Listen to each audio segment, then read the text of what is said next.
Let's go over to Ukraine next. Our chief correspondent, Chris Reason's live from Kiev tonight. Chris, good evening from here. What can you tell us about the new wave of the missile attacks and that news tonight, the significant Russian convoy that's approaching the capital? Yeah, good evening to you, Michael. Look, Russia seems to be stepping up the severity and frequency of its attacks in the last 24 hours. There was a time when they were basically restraining their missile attacks, particularly to early morning and late evening. Well, now it just seems to be coming ad nauseum through day and night. We've seen, particularly in Ukraine's second biggest city of Kharkiv, some vicious assault going on there. It continued again today. The police headquarters in some spectacular footage as the building just collapsed in front of the cameras. But also the Russian airborne are known to have landed on that city 3 o'clock this morning. The numbers increasing there. That is probably the city where they're making most advance. As you know, in the capital, Kiev, they've been struggling because of the volunteer forces and the tenacity of the Ukrainian fighters who are basically keeping this force of Russians back, which has been quite extraordinary to watch. The Russians are making some gains in the south, some concerns there, but for now it looks as though they're holding it. And some good news on that tank front. We've been talking a lot about that in recent days. 64 kilometres of tanks, about as many tanks as would fill the distance from Brisbane to the Gold Coast, making its way down to the capital. It hasn't moved much, though, in the last 24 hours. They've hit some logistical problems, surprisingly. They've had fuel and food issues, not being able to feed the 15,000 estimated troops that are on board that convoy. So right now, the Russians bogged down. Well, let's see what happens with that in the next few days. But, Chris, where you've been in and around Kiev, you've had a close call and also evacuated.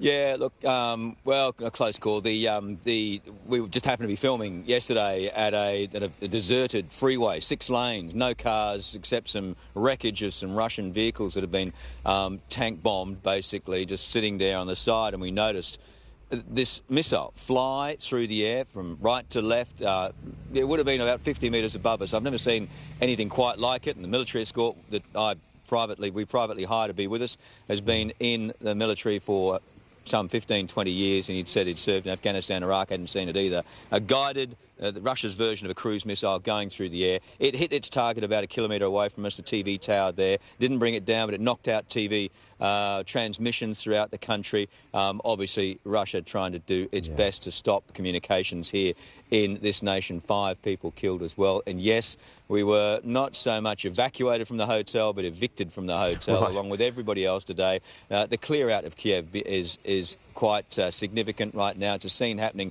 across the city. We were with the UNHCR and also International Red Cross. All of us had to leave. The hotel wanted it cleared by 7 o'clock this morning because they're clearing the city out, Michael. Yeah. These are tense times.